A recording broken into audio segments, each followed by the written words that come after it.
à tous. Alors nous allons continuer aujourd'hui sur la Suga de Shomea Keone pour le groupe Aleph le jour du mercredi.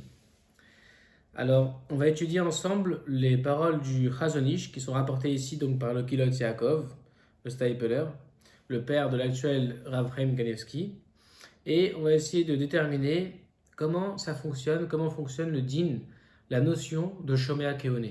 Comment ça fonctionne que quand quelqu'un fait une bracha, ou alors il fait une lecture d'une mitzvah, comme par exemple la Megillah, comment ça fonctionne que moi, qui l'écoute, je puisse m'acquitter de ma mitzvah ou de ma bracha. Comment sa lecture, sa bracha, c'est un peu comme si moi je la prononçais, au point que, avant d'écouter, j'étais chayav de faire la mitzvah, et en écoutant, je ne suis plus dans l'obligation de réaliser ma mitzvah. Alors pour ça, donc on va commencer les paroles du Kilot Yaakov, qui rapporte les propos du Chazon Ish. Alors, vas-y comme ça. Achen, cependant, Maran Zal Bechazon Ish, il dit que le Chazon Ish, il a ramené Kama, dans le Chazon Ish Kama, ça dépend des éditions, Siman Zain, au chapitre 7, Katav, il a écrit comme ça le Chazon Ish, que, Meha, c'est que, car Meha c'est de cela.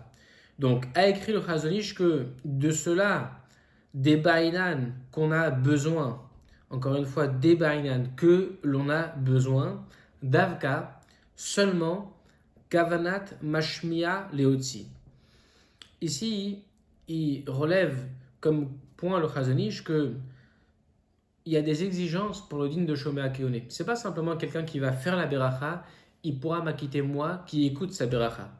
Il dit, Bainan, on a besoin d'avka seulement, ici ça dans le sens de absolument, on a besoin de la kavana, de l'intention de celui qui est mashmia. Mashmia, c'est celui qui fait écouter, leotzi pour rendre quitte.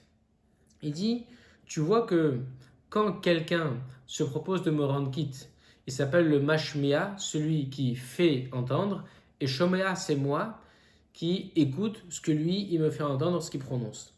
Alors il dit, tu vois que celui qui prononce, celui qui est mashmia, qui fait entendre, on exige de lui qu'il ait la kavana, l'intention de me rendre quitte, de m'acquitter de la mitzvah.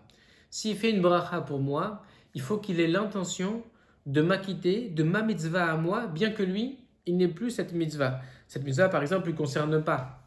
Il a déjà fait sa bracha et il fait une bracha pour moi. Il faut qu'il pense qu'il ait la kavana de m'acquitter de ma mitzvah. Vesheyehe hakore, et qu'il soit le koré, donc le lecteur, ce mashmia, celui qui va lire, mechouyav badavar. Il faut aussi qu'il soit lui-même ordonné, qu'il lui soit ordonné badavar dans cette chose.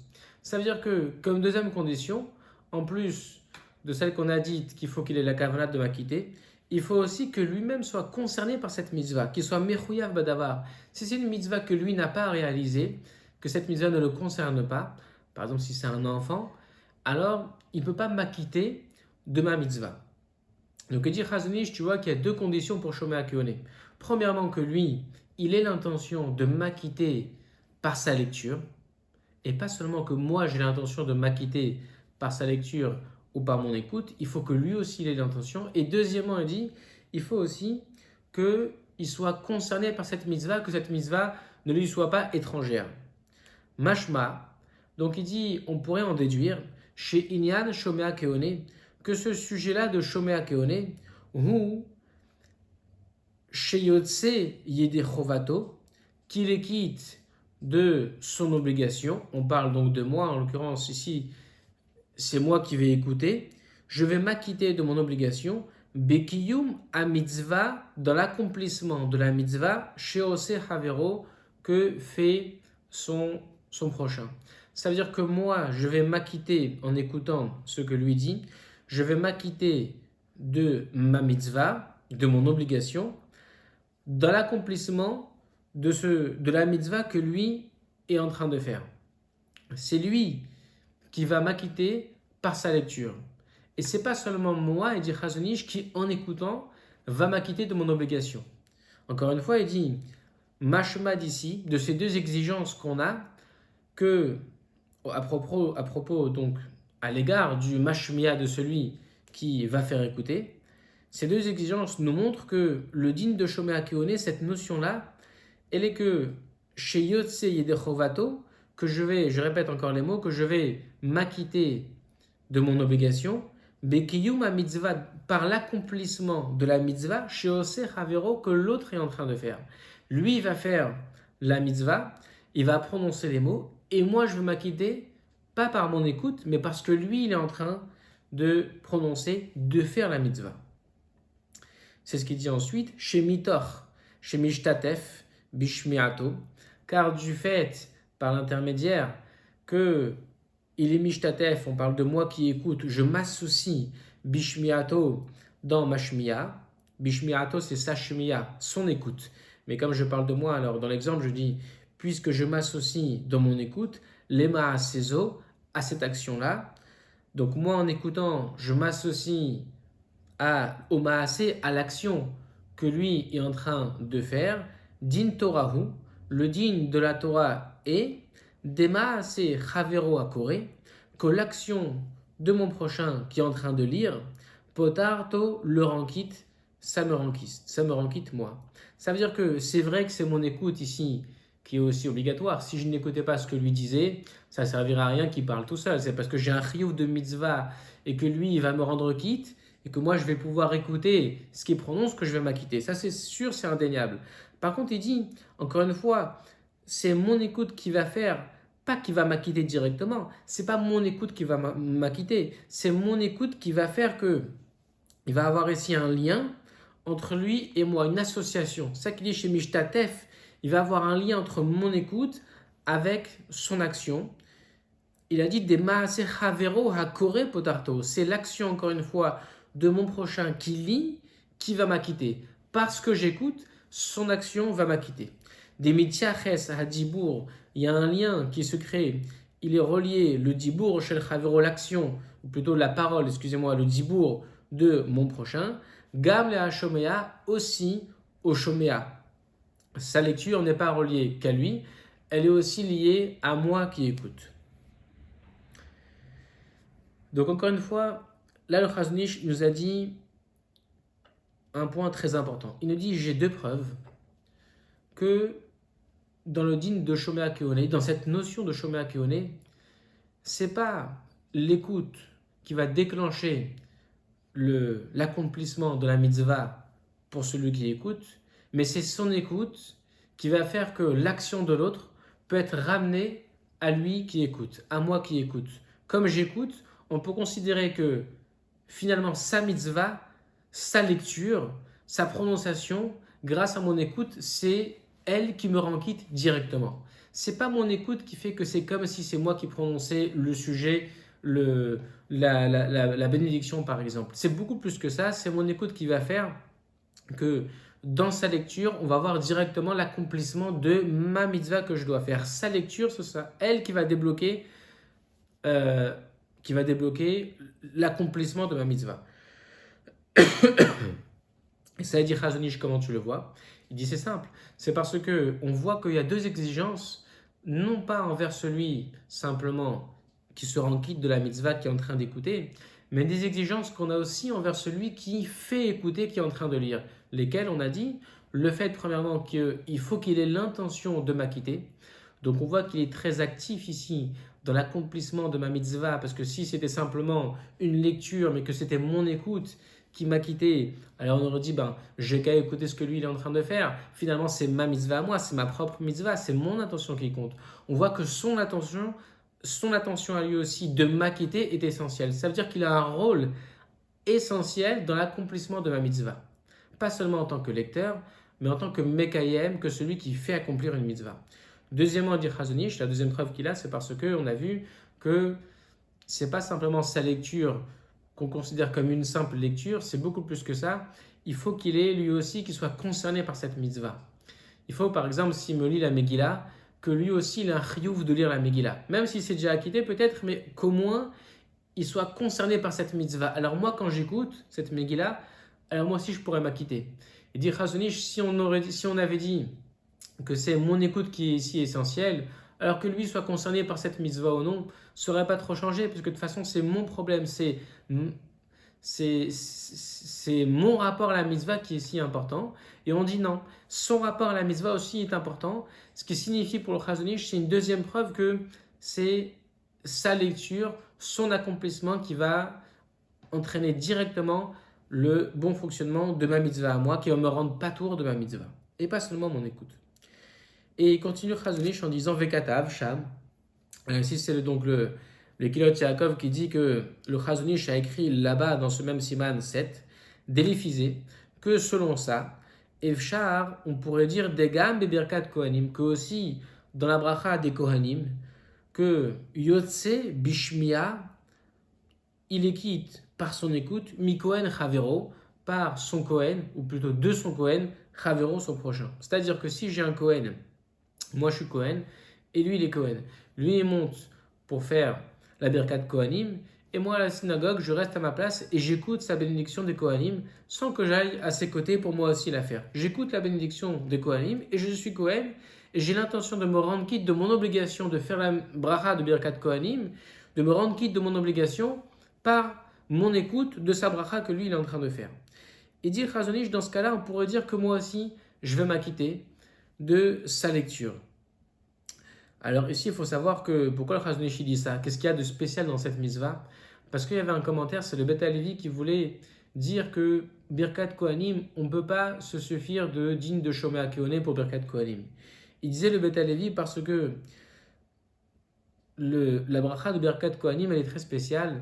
C'est marqué dans la Gemara Sota qu'il faut la prononcer à voix haute. À voix haute et pas seulement la dire à voix basse comme d'autres brachot.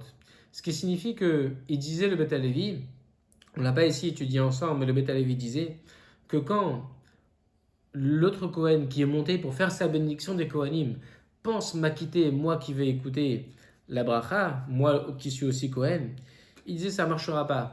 Pourquoi? Parce que quand lui va prononcer ses paroles, c'est vrai il les prononce à voix haute, mais moi qui écoute, je vais simplement que écouter. Et quand j'écoute, c'est sûr que ce n'est pas à voix haute.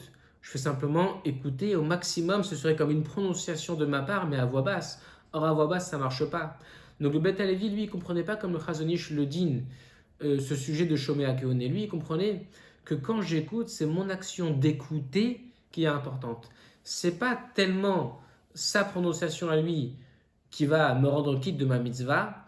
Il disait, le Beth Halevi, que c'est plutôt mon écoute à moi qui va faire, qui va permettre de considérer que je suis en train, moi aussi, de parler quand je l'écoute. Mais dans ce cas-là, si je parle quand j'écoute, alors c'est comme si je parlais à voix basse, c'est pas comme si je parlais à voix haute. Voilà pourquoi le Beth Halevi refusait qu'un Kohen puisse se rendre quitte de Birkat Kohanim en écoutant la bracha de son confrère le Kohen. Ici, le Chazon Ish, il dit non. Il dit, sache que d'après ce que je t'ai expliqué, avec les preuves que j'ai amenées, que c'est pas l'écoute de celui qui écoute qui la quitte, mais encore plus, c'est par son écoute qui va débloquer l'accomplissement de sa mitzvah grâce à la lecture de l'autre. Il dit comment, grâce à ça, je peux comprendre que même le Kohen qui écoute pourra s'acquitter de son confrère Kohen qui le rend quitte. Deha, car voici, Ika kolram shel chavero. Il y a bien le kolram, la voix haute, qui est prononcée par son prochain. Vihu yotse yedechovato bemaase chavero. Et lui, il est quitte yedechovato de son obligation par l'action de son prochain, Amitiaches, qui va se relier, Gam Be'ado, même en sa faveur. Ça veut dire que lui, quand il va faire son action de Birkat Kohanim, il va avoir un lien direct, comme on a expliqué, entre sa bracha, sa kiria de Birkat Kohanim et mon écoute. Mais ce qui va encore une fois m'acquitter pour le Chazon Ish, c'est, il dit, Yotse, et de Chovato, je vais m'acquitter de mon obligation, Bemaase Chavero, par l'action de lui, qui va s'orienter, se diriger, même en ma faveur, qui va me rendre quitte de mon obligation de faire le 4 Kohanim. Venishar Betzer Chayun, et dit Kilot Yaakov, quand même le Chazon Ish, il est resté en Tsari Chayun, ça veut dire en nécessité d'approfondissement. Il n'est pas certain de ce din-là, sans doute aussi parce que le Beth Halevi est cholek dessus. Mais voilà le Chazon Ish qui explique avec les deux raisons qu'on a dites que, encore une fois, dans la notion de Shomei HaKeoneh, c'est pas celui qui écoute, qui est tellement actif et qui va s'acquitter par son écoute de la mitzvah, c'est bien plus que ça, c'est son écoute qui va faire que la lecture de l'autre l'acquitte directement, elle est dirigée en sa faveur comme s'ils étaient parfaitement associés. Ensuite, on a une deuxième page de Chazon Ish. Alors là, on débarque en plein milieu de cette deuxième page, c'est au milieu d'une phrase. Alors pour recontextualiser le sujet, on parle, Chazon Ish ici, il parle de la Megillah, et il dit que dans la Megillah aussi, il y a un dîn qui est particulier, c'est que si on la lit, on sait, à l'oral, ça veut dire pas dans un parchemin de Megillah, on ne peut pas s'acquitter de cette lecture. Il faut la lire dans un parchemin qui est cachère, et alors on peut s'acquitter de la lecture de la Megillah. Donc là aussi, c'est un peu le même problème, parce que celui qui va écouter une lecture qui est faite par quelqu'un, même dans un parchemin, alors là, on va retomber un peu dans le même problème que tout à l'heure entre le Chazon Ish et le Beth Halevi. Parce que celui qui écoute, si on dit que c'est son écoute qui l'acquitte, comme voulait le dire le Beth Halevi, alors lui, son écoute, elle est un peu comme une parole. Or, sa parole, ce serait une parole qui ne serait pas dans un parchemin, parce que lui, il ne fait qu'écouter ce que lui lit dans un parchemin, ce que l'autre lit dans un parchemin. Donc, mon écoute, on ne peut pas dire qu'elle est vraiment comme une lecture dans un parchemin. Peut-être donc que d'après le Beth Halevi, une écoute d'une lecture de Megillah, elle ne pourrait pas être satisfaisante pour s'acquitter de la mitzvah de lecture de Megillah. En revanche, pour le Chazon Ish, peut-être qu'on va dire que non, que, encore une fois, puisque ce n'est pas mon écoute qui m'acquitte, c'est plus que ça, c'est son action directement qui est orientée vers moi. Alors, puisque lui, il lit dans une Megillah qui est cachère, Kshera, alors moi aussi, finalement, je suis parfaitement acquitté, comme lui, il est acquitté. C'est sa lecture dans la Megillah qui m'acquitte directement. Donc, c'est comme si moi, je lisais dans la Megillah. Voilà ce qu'il dit ici le Chazon Ish, on va le voir dans les mots ensemble. Il dit, Kiriya mitoch ha-sefer, on débarque ici, il dit, il faut une Kiriya, une lecture de Megillah dans mitoch, de l'intérieur du Sefer, du Ktav, de l'écriture de la Megillah. Ve'i ha-shemiya, ve'i c'est ici. Et si la Shemiya l'écoute, elle est ke'echad minyane adibur, comme l'une des sortes de paroles. Echad minyane adibur, comme l'une des sortes de paroles. C'est-à-dire que si ça serait, dit Chazon Ish, comme le prétendait le Beth Halevi, que l'écoute, elle n'est finalement qu'une forme de parole, mais que c'est l'écoute qui fait donc que je m'acquitte de ma mitzvah, un peu comme si moi je prononçais. Ve'a Shemiya atzma hu kiryata. Et que l'écoute, c'est elle qui est ici lectrice, c'est elle qui est en train de lire, que par mon écoute de ce que lui il lit, c'est comme si moi je lisais.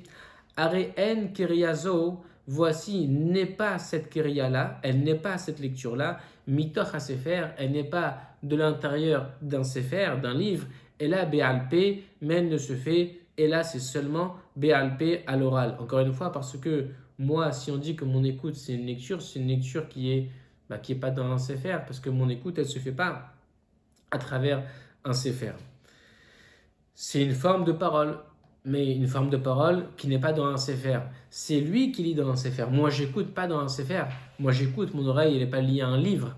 Et donc, il dit, le Beth Halevi, d'après ça, ça pourrait pas marcher. Ça pourrait pas marcher. En fait, c'est le Chazon Ish qui dit, d'après le Beth Halevi, on voit pas comment on pourrait écouter quelqu'un qui fait la Megillah et s'en acquitter par notre écoute. Parce que, encore une fois, notre écoute n'est qu'une forme de parole pour le Beth Halevi et ça ne respecte pas la règle de Megillah qui a une exigence particulière qui est que quand on lit la Megillah, il faut la lire dans un Ktav, dans une écriture, une Megillah Kshera, et que si mon écoute est considérée comme une forme de parole, alors ma parole, elle n'est pas du tout à travers une Megillah Kshera. Et là, Al-Kochach, mais seulement Al-Kochach, on est forcé de dire, et dit Chazon Ish, Demaase Chavero, que c'est l'action de l'autre, comme on a expliqué, Mahane, qui fonctionne, qui marche, Bishvilo, pour lui, qui va fonctionner pour celui qui écoute, Vechavero, et que son ami qui est en train de lire, Hakore, voici que lui, il est en train de lire Mitoch Haktav, à travers un Ktav, une écriture. Voilà pour le Chazon Ish, je dis c'est très simple, pour moi, je peux aisément comprendre que quand j'écoute une lecture de Megillah, je suis parfaitement acquitté, comme lui qui est en train de la lire, tout simplement parce que lui, quand il lit la Megillah, c'est lui qui m'acquitte, c'est pas mon écoute. Mon écoute fait juste qu'il y a une connexion, une harevut parfaite, une harmonie, et il avait dit une shutafut, une association parfaite entre moi qui écoute et lui qui est en train de lire. Mais ce n'est pas mon écoute qui m'a quitté. Elle ne fait que débloquer sa lecture en ma faveur. Elle nous connecte, mon écoute me connecte à sa lecture et dit Chazonish, c'est sa lecture qui m'acquitte. Puisque sa lecture elle est faite à travers un tav, à travers une Megillah Kshera, alors moi je suis parfaitement acquitté de la mitzvah de Megillah. Voilà d'après Chazonish ce qu'est le din de Shomea Keone. On répète en une phrase, d'après Chazonish, Shomea Keone, ce n'est pas mon écoute qui m'acquitte de la mitzvah, c'est mon écoute qui crée un lien avec celui qui est en train de lire, que sa lecture, dont la lecture va m'acquitter directement de la mitzvah parce qu'on a créé une connexion ensemble. Alors on va finir avec les mots du jour à apprendre. Le premier c'est mi, mi c'est qui, mikan c'est de là, la Gemara dit de là nous apprenons un din par exemple, et makom c'est un endroit. Makom, un endroit. Voilà, j'espère que ça a été clair, bonne écoute et à bientôt.